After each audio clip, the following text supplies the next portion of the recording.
Welcome to বিদঙ্ক.com। আমি সঙ্গীতা, তোমাদের ম্যাথসের teacher. চলো দেখা যাক কি প্রবলেম আছে সলভ করার জন্য। 1-3 এবং 1-6 মূলদ সংখ্যার মধ্যে একটি মূলদ সংখ্যা হলো 1-2, 1-4, 1-7, 5-6। ওকে, তো প্রথমে আমরা কি করি, 1-3 আর 1-6কে আগে দশমিক বিস্তার করি, দশমিকে প্রকাশ করি। তাহলে আমরা একে আগে 3 দিয়ে ভাগ করি, দশমিক দিলাম, 0 হলো, 3 3-এ 9, 1 0 3 3-এ 9, 1 0 3 3-এ 9। ঠিক আছে, তো প্রত্যেকবার ভাগশেষ 1 থাকছে, তো তাহলে 1-3কে দশমিকে প্রকাশ করলে আসবে 0.3 বার। ওকে, বা 0.33। ওকে, আমি 2 দশমিক সংখ্যা পর্যন্ত নিলাম। আচ্ছা, এবারে 1-6, তার মানে আমরা 1কে ভাগ করব 6 দিয়ে, দশমিক দিলাম, 0 এলো, 6 1-এ 6, 4 0, 6 6-এ 36, আবার 4 0, 6 6-এ 36, তার মানে বারবার 4 আসছে ভাগশেষ, তাহলে 6টা কন্টিনিউলি আসতে থাকবে।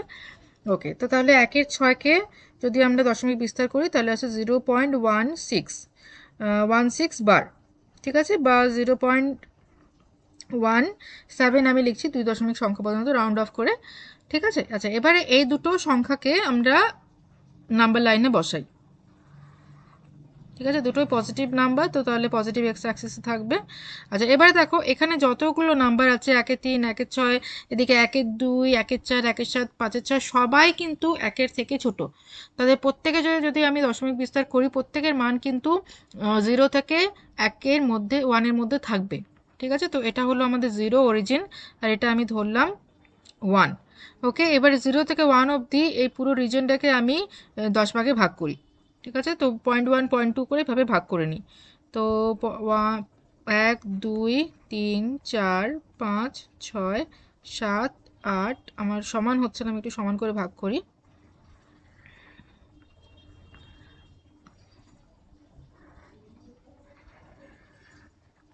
ওকে, 1 2 3 4 5 6 7 8 9 10।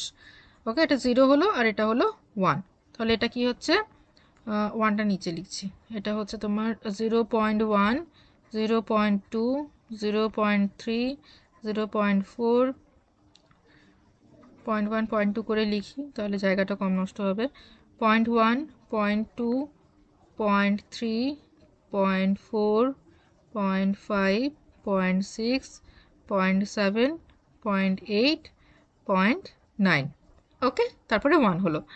আচ্ছা, এবারে এটা প্রথমটা কি আছে, 0.33। তো 0.33 মানে এই পয়েন্টটা হচ্ছে 0.33, আমি একটা অন্য কালার নিই, এই পয়েন্টটা হচ্ছে 0.33, আর এটা আছে 0.17। তো 0.17 মানে মোটামুটি 0.1 আর 0.2 এর মাঝখানটা, তো এই পয়েন্টটা হচ্ছে 0.17।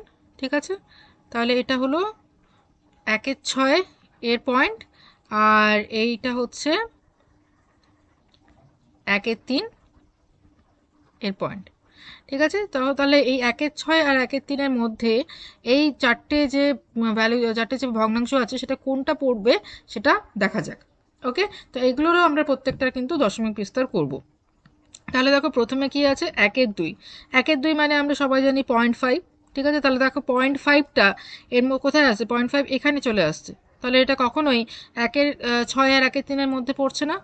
ওকে, তাহলে 0.5 যে প্রথম যে অপশানটা আছে সেটা হবে না।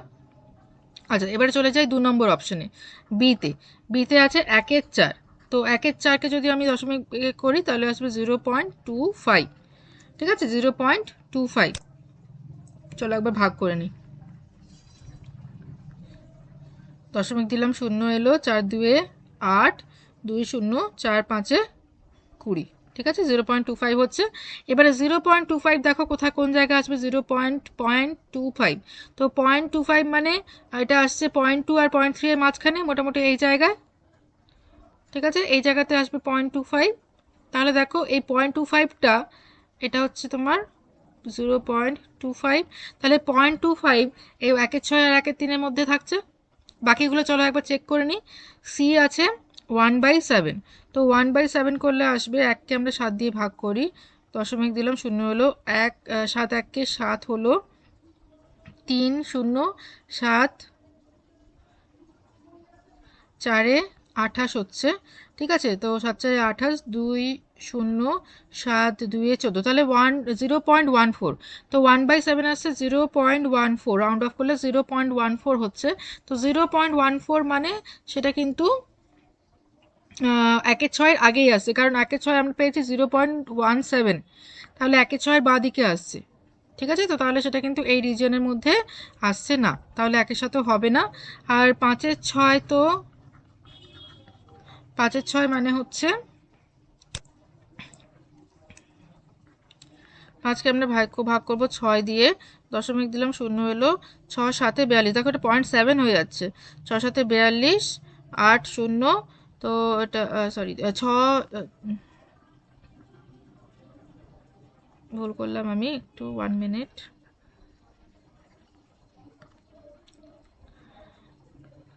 ঠিক আছে, 5কে আমরা ভাগ করব 6 দিয়ে, তো 6 8 48 হবে, 48। 2 0 হলো, তাহলে 6 3 18, তাহলে দেখো এটা আসছে 0.83। তো 5/6 করলে আসছে 0.83। তো 0.83 মানে এইখানে চলে আসছে, তো সেটা কখনোই এই রিজেন্টের মধ্যে নয়, 1/6 আর 1/3 মধ্যে নয়, তাহলে এটাও হবে না। ওকে, তো তাহলে কোন অপশনটা হবে? অপশন বিটা হবে, 1/4। 1/4টাই পড়ছে শুধু এই 1/6 আর 1/3 মাঝখানে। ওকে, তো যেটা আমাদের জানতে চাওয়া হয়েছে 1/3 আর 1/6 এর মধ্যে একটি মূলদ সংখ্যা হলো 1/4। ফাইন, তাহলে option B is the right answer, 1/4 হচ্ছে সঠিক answer. Okay, thank you for watching bidanko.com। অঙ্কের আরও প্রবলেম এবং সলিউশনের জন্য আমাদের ওয়েবসাইট অবশ্যই ব্রাউজ করো।